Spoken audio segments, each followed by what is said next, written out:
Hey, hey. Greetings, one and all. Chris Courtney, your new Pragmatic. It's time for that latest edition of the Feedback Loop. So good to have you back with us. It's been a long weekend, and actually, it hasn't been a long weekend. It's just been a weekend. And got a lot of work that's been turned in. It's always a switch. It's like some weekends, it's crickets in here on Monday. Other weekends, it's like full in here on Monday. So it's nice to see Luigi, Tedgel, Katie, all jumping in with work to review. So everybody's in a different spot. Luigi's over in interface design. Tedgel is over working on her portfolio. And Katie is working through the UX program. So we're going to kind of shoot in three different directions today. But I'm going to go ahead and share my screen and so we can get started. While also keeping a close eye out for CouchBot to make sure that CouchBot is firing as we would hope for it to be. That's obviously not the direction we want to go. Here we are. We're over here. And you know what? I'm going to go ahead and start over here in Katie's user story map. And basically the idea, and Katie, for those that are catching up, Katie's just starting through the program. And this is literally her first time doing a user story map.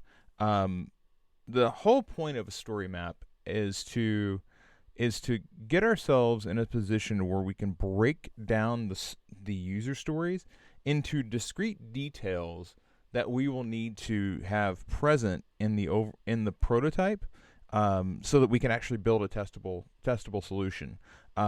So often, our user stories can stretch out and go into a lot of different things that don't necessarily have to be part of that final solution, or of that prototype solution. The final solution, obviously, is a much bigger thing.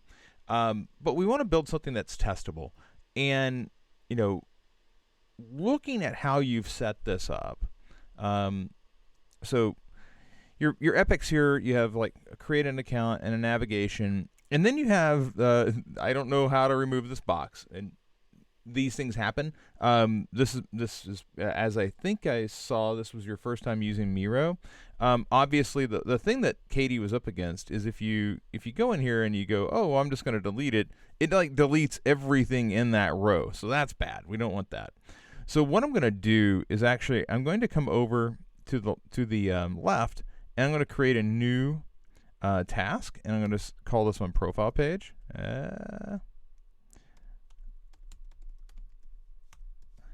And I'm basically going to just grab these elements and drag them over so that we, instead of having to figure out how to sort that issue out, now I can just say, okay, now I'm going to delete you, and no harm, no foul. That happens sometimes. You're just building along and you're like, oh, I have everything in a task. And the reason why it was deleting that was if it's a top level element, it sees everything below it as being associated with it. And you can, like, if I wanted to drag this over to menu page, over to view menu, I could do that. That's fine. But in the grand, actually, I just switch that around. I need profile page over here. So profile page, create profile page, menu, create menu page. Ultimately, there are ways to hack around, but if you make a mistake, it's always pretty easy to get out of it. So just know these things you can drag side to side, and you're good to go. But you have create an account, which that's going to be necessary. Navigation, you're going to need some sort of navigation. I'm not sure what you mean by clear navigation bar. So that's a question.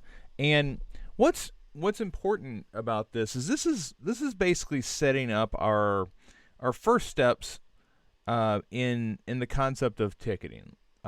We could come in and attach a lot of information. We could come in here and enter tags, and we could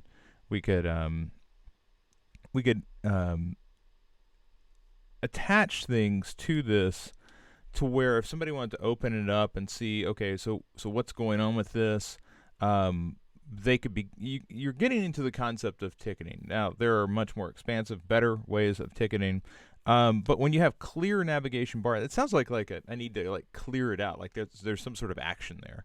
So we want to be careful with that. I will write you a note, kind of asking for a little more information there. You might have said clear navigation bar in that you wanted to create it. I don't know, because I see a lot of create down here. So maybe this just needs to be navigation bar. So navigation, profile, menu, shopping cart. So I'm kind of seeing the pieces of the navigation bar there. Our story or about us. Same thing over here with create an account. You got sign up, account creation form, confirmation page, sign up with Facebook. One thing you might need here is like an error, like oops, what is that error state? And maybe that's considered to be part of this in here, but I would always be more verbose with the tasks that you have. There's no reason to pull back. You want to make sure that everybody realizes everything that you might have to do along the way. Here we have, and I'm going to delete that one. Okay, so here we have create profile page, update address, update payment method, order history, state food restrictions. Oh yeah, so I'm guessing that is I'm going to attach my food restrictions to the account. Set healthy eating goals, view food recommendations, view referral code. Okay, so that's cool. I get a really healthy sense of what the profile page is, like what it's going to be initially, and then what you hope for it to be. And that's the thing that you're trying to set here. Is you should have a clear vision in looking at the story map. Like, okay, what's that first cut going to be, and what's the next thing that we're going to do? You're always trying to communicate forward, and this is something that a lot of people have trouble with when they're building their story maps, is what's going to go in the first cut of it and what's going to go later. So like, what am I doing now and what am I doing next? So often conversations will devolve into, I see a big backlog, but I don't know what you're working on next. This at least gives me a sense of what you're working on next. Could you go sprint 2, sprint 3? Could you like chop it up into, more refined aspects? Yeah, of course. But this is your first time doing it. So the fact that you actually have chopped it up at all is, I think, a move in the right direction. So we have ordering, view menu. So you're going to create the page, all food displayed, offer categories. So search and categories are going to be in there. What's not going to be? So filter, and then show new items. So that's a couple of other filtering options won't be available in the first version. Place order, so you can add food to cart. You can view cart page. You can adjust food quantity. You got a checkout page. You have place order. You have confirmation.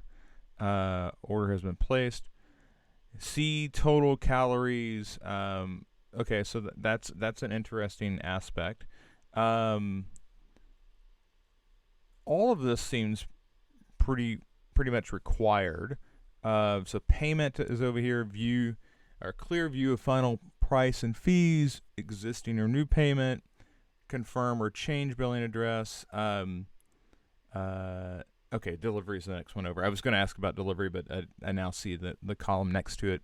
Confirmation, payment was accepted, gift card, promo codes. Okay, that's later. Existing or new delivery, choose delivery date.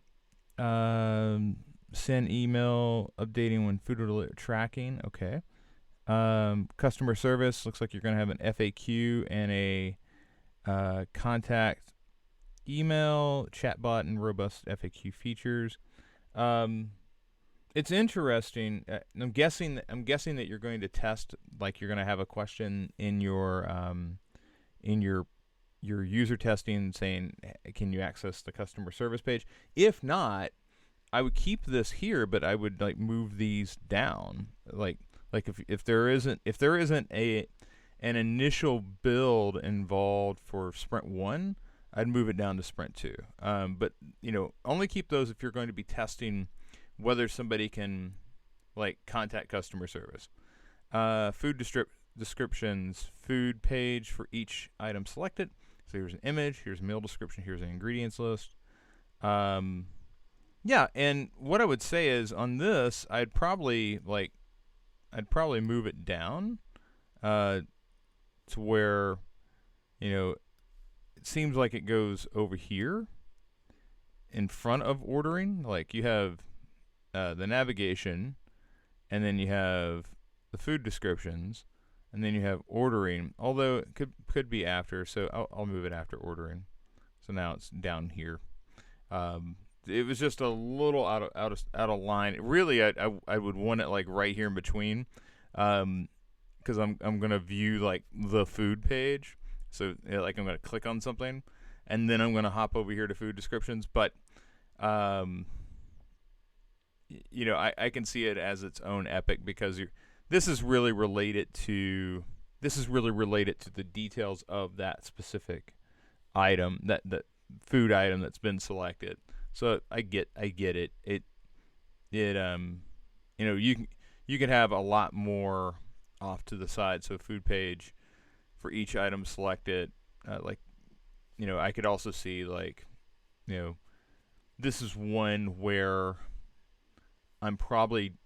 this is where a lot of entry is going into that will eventually show up over here in ordering because you got to view the menu, but somebody's got to enter in all this information, enter in all the photos, enter all the ingredients and whatnot. So from that perspective, I would keep this as an epic, knowing that it probably is going to be where a lot of data entry is going to happen. But then in that later form, you got to figure out how somebody's like on the admin side pushing information in for these food items. So overall, I think this is pretty good. I do have a question about that I'm not really sure what that means. I do think that for this customer service page, unless you're testing customer service in the first cut, I would move this stuff down. Yeah, but this is pretty good. You just and you just had the one hiccup where you were like, I'm not sure how to delete this thing, and that happens. That's completely fine. I definitely think moving forward, what you'll find is your story maps will get a lot longer, and this is probably something that you'll realize as you begin moving forward into the next assignments. Like, ooh, there's this little piece missing, or there's that little piece missing, because and I've said this before, if you've watched any of the feedback loops, the first time you're going through this, you're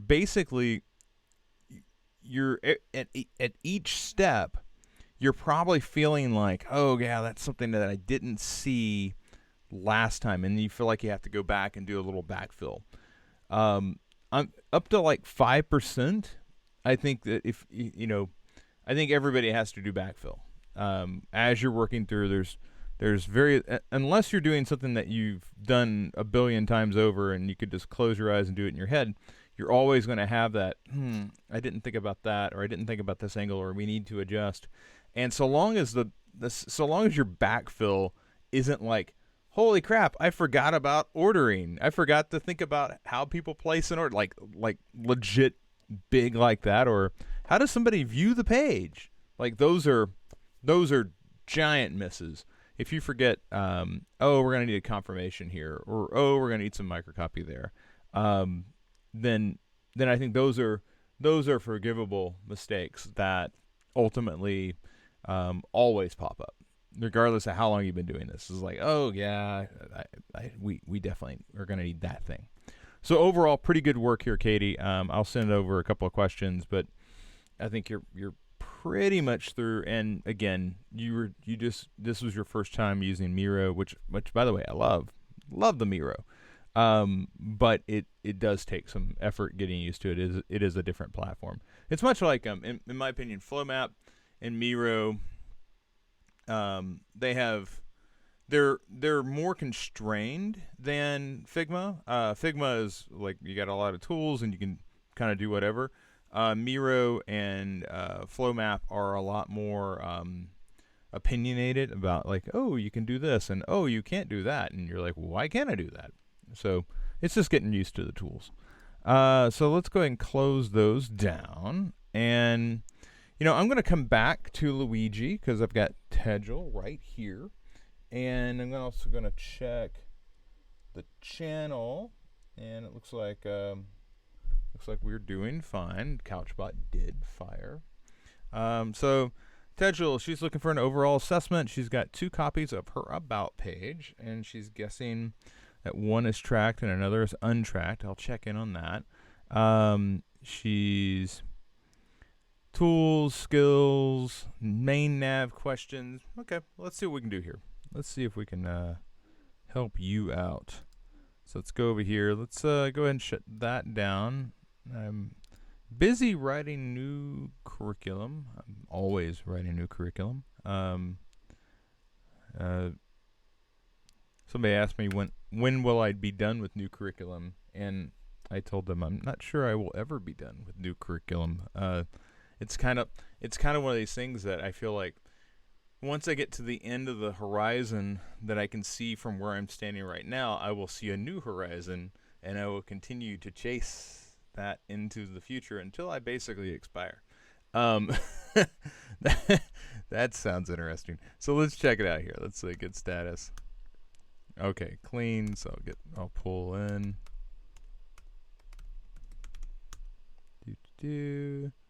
Dagel's always got a lot of work that she's done. Man, always. Okay, so let's see here. I've got About, Bergen, header, idea board. Then I've got About. Okay, so I got About here. And then I've got About here. I will check both of those out. But one of these we moved out of the hero. We moved out of the projects folder. So these are all projects. This is your About page. And yeah, so what we needed to do is figure out, is this About page that was in the hero, are we good with throwing that out? If we are, that's fantastic. But we will come in here and check this out. Let's go ahead and go live with it. And okay, let's see here. Okay, so you got a little button there. Let's go to the home page. All right, I love the fun little shape. It's very organic. I would, again, I'm going to come in here and I'm going to futz around with this a bit. So this is, okay, so why? It's very interesting that it's margin. Actually, you got a margin bottom right here. Just curious if I can go negative with it. Yeah, I can. I'm just going to go oh, hey, wow. That got funky. Yeah, it's not going to help me there, but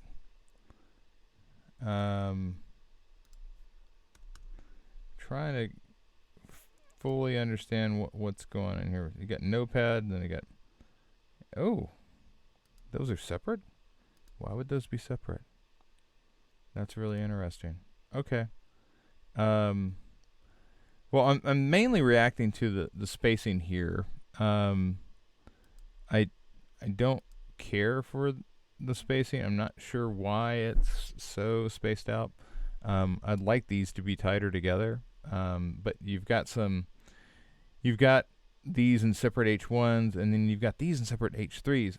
I can kind of understand why you'd have these in separate H1s, although if this outline was really what you were doing, I would keep these in the same H1, and I would just span around this hello to take on whatever this outline class is.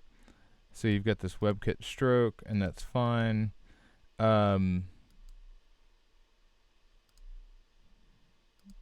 Okay, I get that. You've also got a prefix on here, which was WebKit, which makes me immediately want to come over here and say, hello, Safari. Although, no, I want to...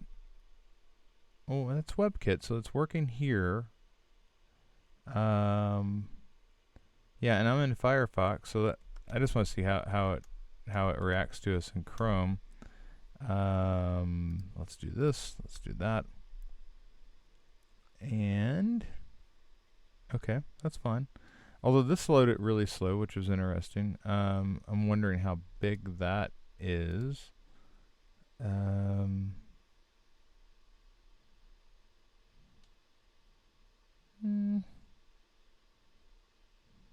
It's not.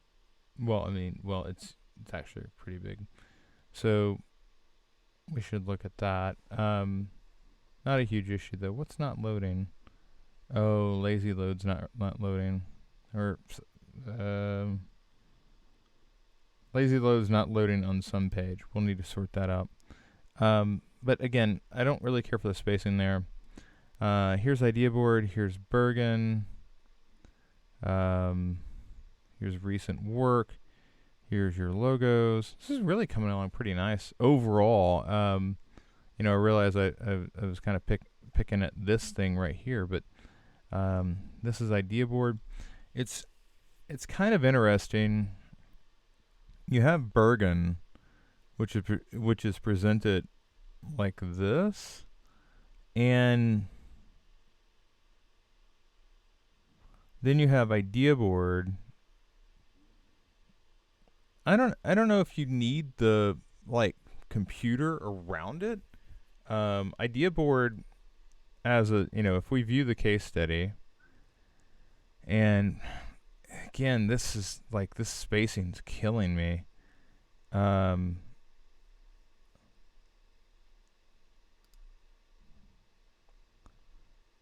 I want to go in. Okay, so this is idea board.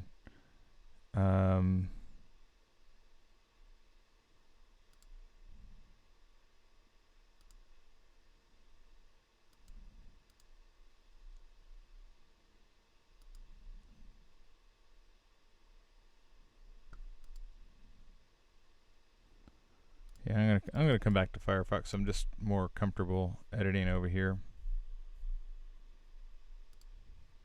Actually, let's just go over here.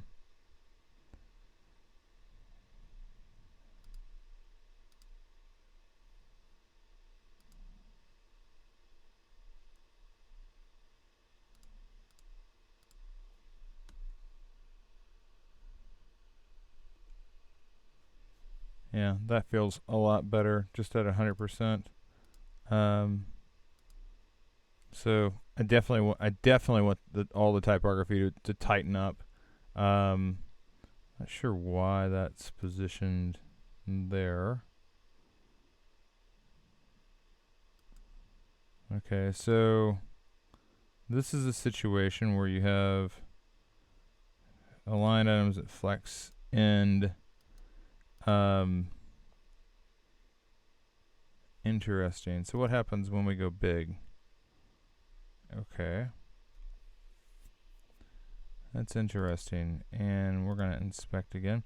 Also, we've got this different button type here, and when I look at it over here, it feels like okay, so there's that, and then we go to about, and about's got this, and I'm wondering why there's all these slightly different types of buttons floating around.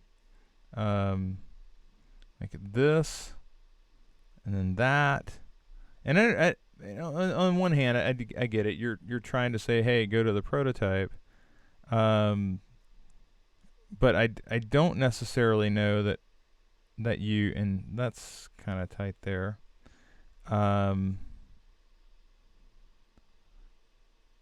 This needs more space. Instead of over here, I just want the space to be even. From here, I just want, see how that is to the left and to the right. That is a lot more even space on it.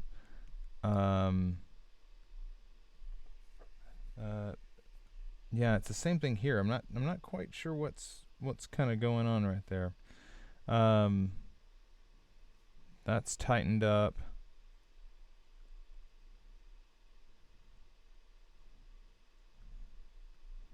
So overall, I'm wanting to see some more consistency between your button types from page to page. I want you to look out for like the spacing on stuff like this. I want you to clean up this spacing because it's not even right now. I want to look at what's happening here with these headlines. I want to see if Bergen's doing the same thing. Although Bergen, it's just one, so it's not gonna have that same issue.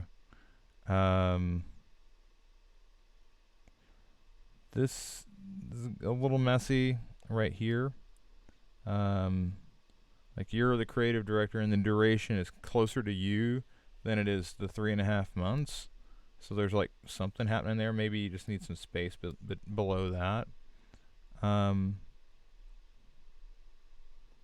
Okay, so let's go to this about page, and this is about.html is what you're pointing to. You're not pointing to the project.about, so I want to just make sure that from the home it's going to the same place. Okay, so from that perspective, we can go ahead and we can delete that about page that's inside of projects. So we'll get rid of that. So skills, design, code, animate, manage. That's fine. Achievements. Yeah, this is where you're kind of showing your thing. This one's off kilter a bit. I'm not sure why.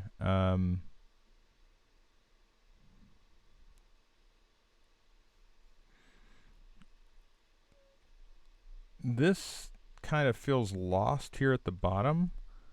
Like it's like boop. I feel like it should be up here. My story, current status. I'm currently looking skills, achievements, and then you end it with a footer. I think would be a more logical alignment rather than kind of dropping this in like poop. That's I don't know. I almost would consider like thank you for stopping by. I'm currently looking for available for freelance and I'd almost put that here and here. Currently a user experience designer and creative director based in Orlando, Florida. Currently available for hire. I like right. Let's get it right out there. Okay. So yeah, that's buried right now. I think I would really look at the size. Well, Bergen, something's busted there. We must have. Oh, we've got a point from here. We got to point to projects, so that's got to happen. But this headline size, when I look at the, I'm not getting the same consistent, So I need to see that here. I want that to come up. I want this to get more consistent. We'll read through this. I'm not going to read through it right now, but I will come in and read through it. This kind of looks like it's a link, and I don't necessarily I immediately went to click on this thinking that it was some sort of link. I think if you're trying to get this to stand out, I might break it into its own paragraph, make it italic, put some lines around. There's other ways to make it stand out than making it look like a link, which I think was probably a bad idea in this particular instance.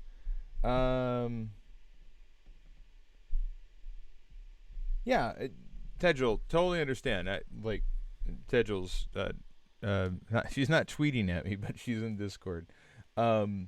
There's obviously a lot of work. I should preface this. Seems like a lot of work. It's it's little things, all right? It's tightening, it's tuning, all right? You're not building the car at this point, you're tuning it. And I think that's a lot different than, like, we couldn't have these conversations until you have stuff that's actually in the portfolio. You have things that are in the portfolio now, so we can actually have those fine-tuning conversations. You can't even get to the fine-tuning without the content that you have. So I think I do not want to see. I do not want to seem overtly displeased or anything. I'm not. That's not the case at all. I feel like you've made a lot of progress. My biggest issue is now just like the fine tuning of the engine here. Regarding you had a question about projects. Like you had a question about putting like case study up here at the top. The one thing that we like, if we were to hit a case study link, it basically would need to produce for us something that looks like this. And I don't really feel like you have a case study link page for that to go to yet. You would need a page that was like case studies, and it would do essentially the same thing that this has done. So I think that you might as well just keep this the way that it is for now. That doesn't mean that it has to always be that way. But as it currently stands, I wouldn't necessarily shift to a case studies page unless you were going to. I wouldn't shift to a case studies link unless you were going to put a case studies page. The other idea there is you have case studies, and then you have some sort of drop down that's for Bergen or Idea Board. So like you hit case studies and it gives you a drop down. That would be fine. I think that's even a good idea if you have like 4 or 5 case studies. Now you do have this other recent work that you could point to, right? So if you wanted to point to each of those individually, you could do that. But I don't necessarily think you are on a case studies page because it's literally like right here. Like this is the case studies page as it stands currently. And you've got your logos. Overall, I feel like this is like I want to tighten that up. Over here, I want this to come up in size. Down here, I'm worried about this getting buried. Like I want that way higher, way more prominent. And I do want to go through and read this. But again, these areas where you're going blue, I think that's it's screaming link right now. It's not a link. Like I can't like click on that. So I would look at italic, or I would look at line work. Or there's got to be some other way to like break that out. Okay. So with that said, there's really no navigation switch that I'm gonna suggest here. I will suggest that we get rid of this about page that's in. So I'm gonna delete that. Yeah, we're gonna move it to trash. So that's out of your projects folder now. But when I check get status, it's deleted it. So I'm gonna say get add, get commit dash remove about from inside of projects. Get push origin master. So all that's saying is it's not adding any code, it's just removing, and we've removed it from the projects folder. It's pretty simple, but should we decide, oh my God, there was something in it, we can always roll back and go get it. That's again one of the beauties of GitHub. All right, so that's Tegel. So I'm going to go ahead and close that down. And that brings us over to Luigi. And Luigi is in the Color for Work project. And this is not the easiest thing to wrap your head around, to be completely honest with you. Part of the issue here is it's really easy to get caught between the world of illustration and navigation. And when we're looking at this project, or we're looking at the use of color here, we're not so much caught up in like what's happening down here, for instance. We're looking at what are the colors that are utilized in the actual interface. So like there's this blue that's the background. There's this green and this dark blue here. Those are interface elements. There is this brighter blue that's used, and some of that lines up. You see that in here. But when I look at the color scheme over here, I'm seeing a lot more of the red, and I guess you've picked it up from down here. Although it is used right there, so it's pretty clear that like there's some usage of it. What's interesting though is on the color scheme. Like when we talk about color scheme, there's 4 that I cover pretty verbosely. So monochromatic is like it's all a play on one particular color. Complementary is if you break out the color wheel, these things are across from one another.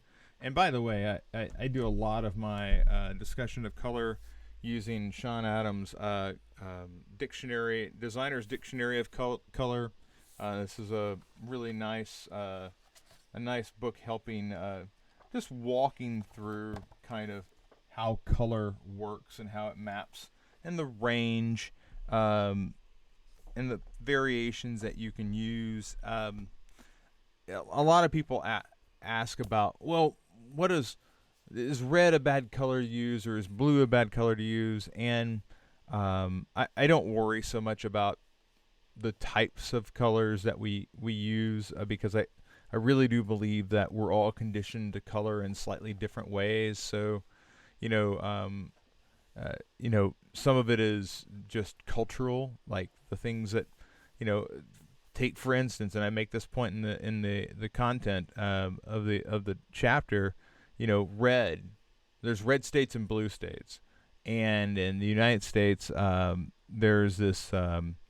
Socialism bad. If you're a red stater person, you think socialism is bad. But if you go over to Europe, the color often associated with socialism and communism is red. So it's cultural. So I don't necessarily think there is a blue is trustworthy and red is this, and like no, it isn't. That's cultural. That's nonsense. But when we look at these color schemes, like analogous is several colors that are next to one another on the color wheel, and triadic are colors that are pretty much all over the wheel, but they're pretty evenly spaced from one another. And when I look at this design scheme, I've got blues and I've got greens and I've got like this yellow and I've got this red. And that tells me that while the dominant color here is this light blue, like the light blue comes up over and over and over again, while that is the dominant color, we're also missing this darker. It's almost like a blue. It's like a really dark blue. That didn't show up in your supporting colors, but this is triadic. It's triadic in scheme. And the one thing that I always try to point out with design and interface design specifically is there's a dominant color. There's always a dominant color. It's never 64 crayons used at equal weights. Regardless of how many colors you have, there's always one that is like the color. The next one over. It's interesting because I think we've got this one all wrong. And as you look at it, it should be pretty clear that the dominant color is actually this tan. This tan is everywhere. And if it's not this tan, then it's this light red that's here. This dark red is accents. There's accents of the dark red throughout, but you've got this really light, and then this slightly darker, and then we keep going, and we've got a slightly, it's always like the red gets a little darker as you go down, but rarely do we see what's considered here to be the dominant color. And for me, it's one of these sand colors, and I'm not really sure which one it is that seems to be standing out as the dominant. I could see it being this almost salmon color, because that does show up. But for me, I think it's really this tan, because it shows up down here, it shows up here. There really isn't a dominant. There is dominant, but there isn't a bright color that just jumps off like in the first color scheme. Now, in terms of like what this is on the color wheel, I do think you're right. It's a bit complementary, and it's complementary in that there's the green, and then there's the red, and there's clearly some green in here, right? I mean, there's some green that keeps popping up, and it's like a light pastel-y green. It's not really strong, but it's there. So I think you're right. I think this is complementary. But overall, I think we've got what's dominating here is flipped, and the dominant's got to be like it's overwhelming. Now over here it's interesting, because for brand new you have a number of colors that are almost equally used. So you have a green, a blue, a yellow, a purple. You do have this one bright red, like boom. But the question is that bright red really the dominant color? Because it really only appears just the once. And if I'm going through, like, I see the footer, it's the green, and then I see that green here, like, just for sheer like usage, I feel like the green appears more than almost anything. But as you astutely point out here, you've got a lot of gray here. Like, there is a lot of gray kind of housing this whole thing.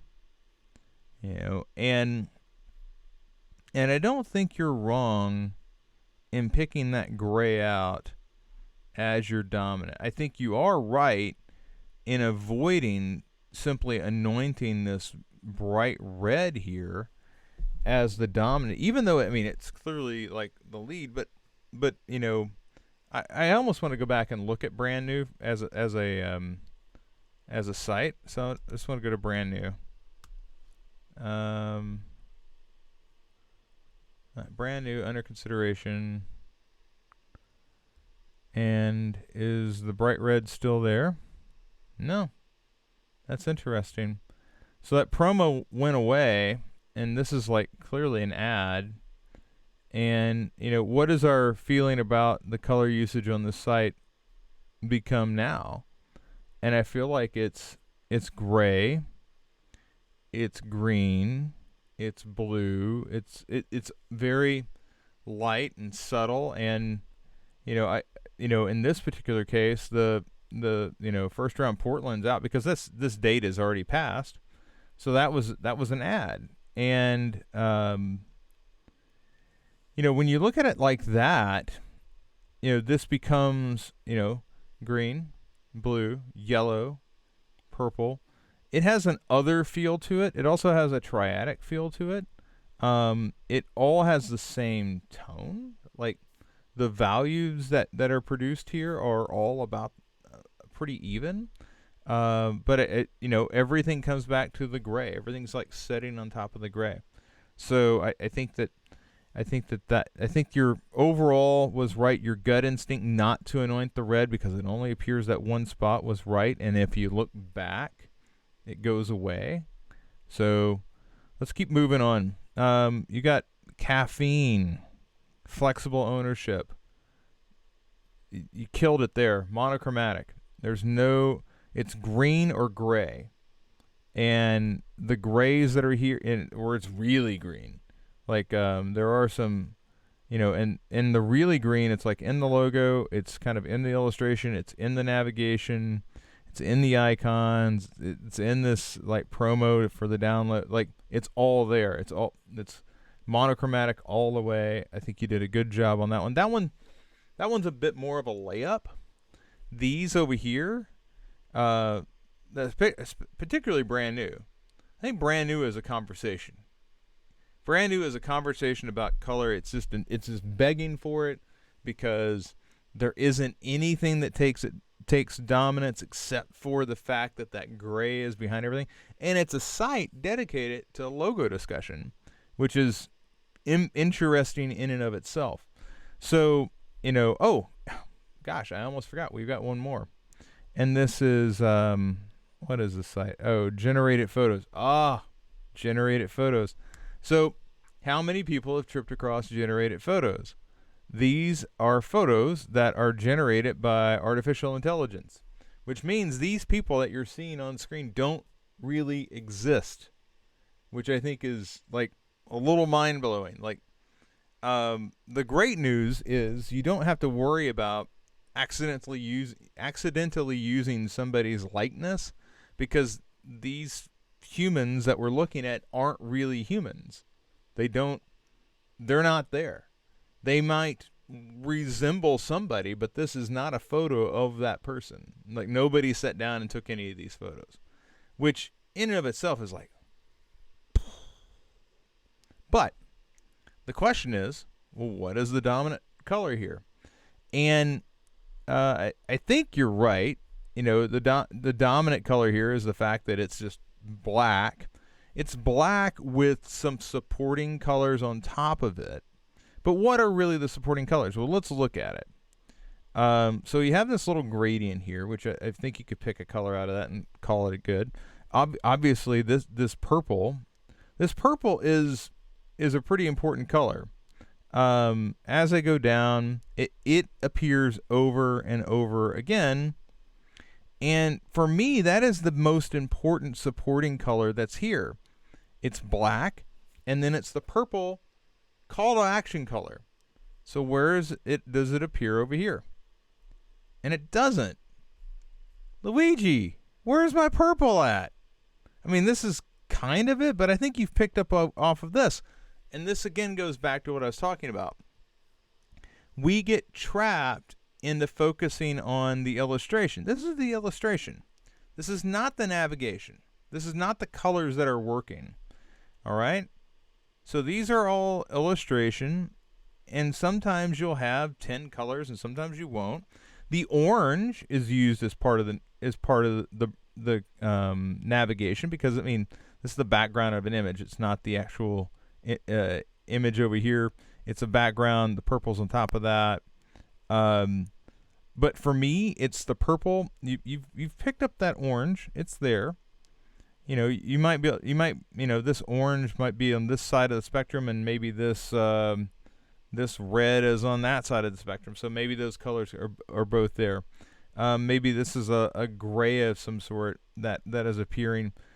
But overall, Luigi, I gotta have the purple in here. The purple is the action color that's being utilized. It consistently shows up, and we don't have it over here. So what would this be?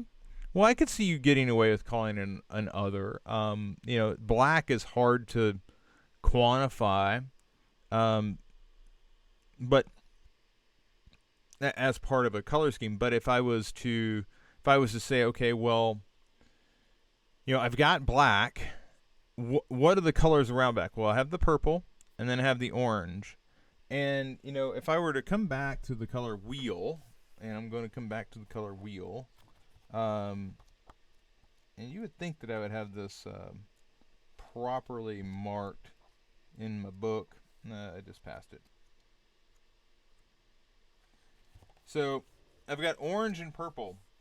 And if you look here, that orange and that purple are pretty much across from one another.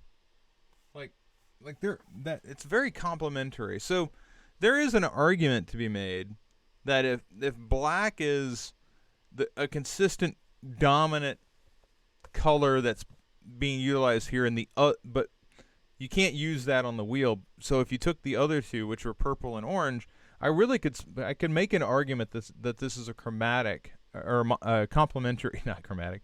It's a complementary color scheme. That's the argument that I would make. And again, there aren't a lot of right or wrong answers here. This is about the conversation around color. And the big thing that I want you to do is I want you looking at how color is used for interface design. And of all the things that we can have a conversation about whether the dominant color here is red or not. We overwhelmingly picked up all the colors that were being utilized. But what's interesting, and this comes back to the first, and we didn't pick up on that this dark blue was the action color, and it appears at least a couple of times. Okay? So we didn't, somehow that escaped our discussion over here. The same thing happened down here. This dark purple, which appears 3 times associated with buttons, not showing up in your color palette. And you picked, you just went crazy, oh, I'm going to pick all the colors. But you didn't pick that one. Okay?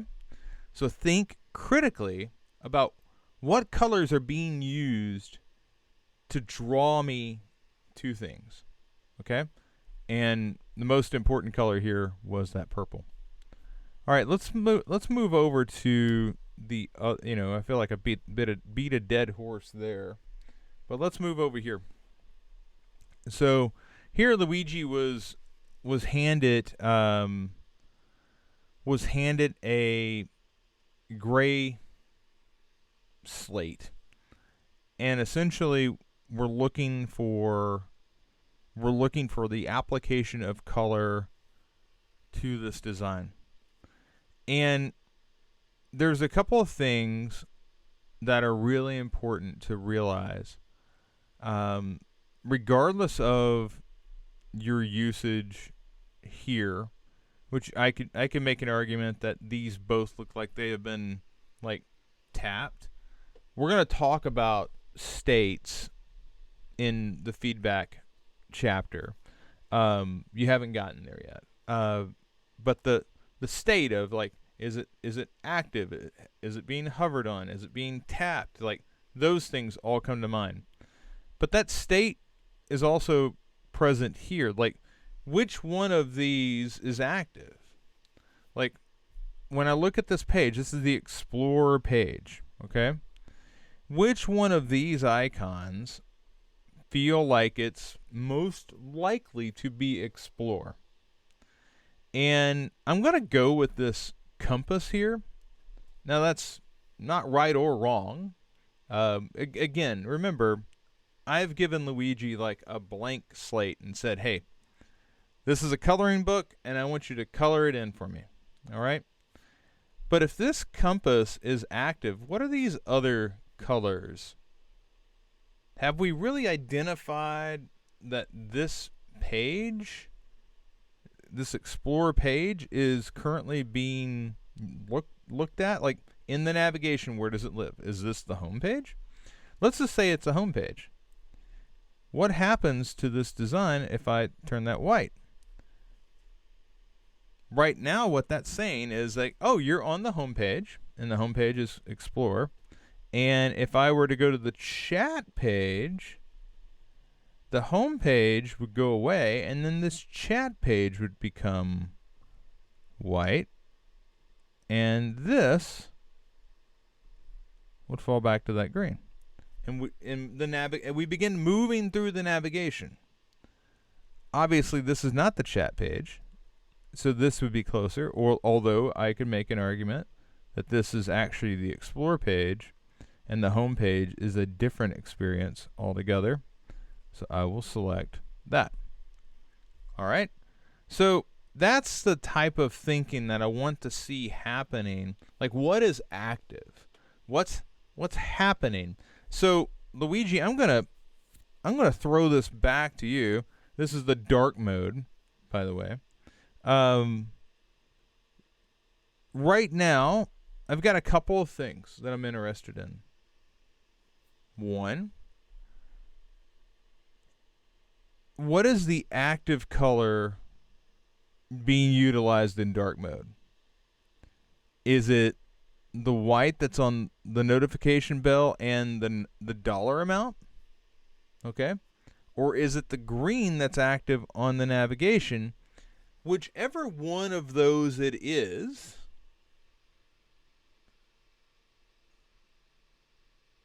one of them is true, but not both of them. So just like over here, like here, these are both dark. Does that mean that, like, is there a notification? Or would notification be this color? Or if there isn't a notification, would it be that color? And that's really too light, to be honest with you. So I can see why you wouldn't want to. I could see why you wouldn't want to use that. Or is notification that color? Which there's got to be something that would trigger, like, what happens when there's a notification? And these are the conversations that I want to have that really push us into the usage of color and what it means to have a color. Because right now it's dark. Does that mean that there are no notifications or that there are notifications? And if the answer is, Chris, I just wasn't thinking about it that way because we haven't had those conversations, that's okay too. That's okay too. But these are the conversations that we're beginning to get into as we're talking about the usage of color and interface design. Okay? Everything's going to have a meaning. So when we get over to here, I've got things that are white and I've got things that are green, and it seems to me like either this is active or this is active. And if this is active, does that mean that I have both notifications and I'm doing something with the monetary value here? And if this is active, does this mean that all of these pages are currently active? Because that doesn't seem right. So we have these two opposing elements kind of contrasting and hitting at the same spot. All right? And we need to have a conversation about how is that moving forward. And what's interesting is also you've used purple and green here for the tags, but then you just used purple here. Like what was the thinking there? Like here I've got one that appears to be tied to a particular type of tag, and here I'm just using color, but I'm not applying it. So there is I would think that in dark mode and in light mode and dark mode, like it's just like the background changes and the overall structure of what's being used probably isn't going to change. But here I've seen lots of things change, and I'm just kind of curious. Like, for instance, why would this in dark mode go to that color when it could be that one? And there's no change between the two at all. These are the conversations I want us having, because I think that if you can begin to think about consistency and usage of color for action, you're going to be much better off when it comes time to develop a plan for how color is being utilized in your projects. And that's really where all this leads. Every step of the way, this is going toward your usage of color in your project. And I am just checking in.